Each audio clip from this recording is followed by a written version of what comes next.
চলো। কোথায় যাচ্ছিস তোরা? সাইয়ারা মুভি দেখতে। আমিও যাব। ওকে।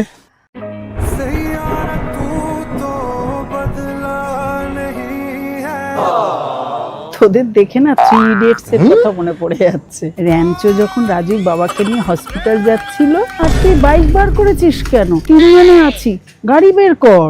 সাইয়ারা তু তো বদলা নেহি হে। কি দরকার ছিল 500 টাকা দিয়ে পপকর্ন কেনা? বাইরে 20 টাকায় পাওয়া যায়।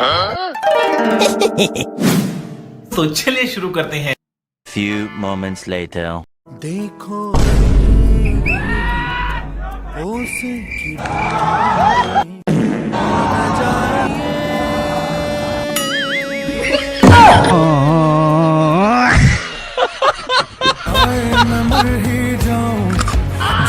कौन है ये लोग? ভালো না মুভিটা। হ্যাঁ, খুব মিষ্টি প্রেমের গল্প, কিন্তু মেয়েটা বারবার ভুলে যাচ্ছিল। যদি ঠিকমতো ব্রেনোলিয়া খেত তাহলে বারবার ভুলে যেত না।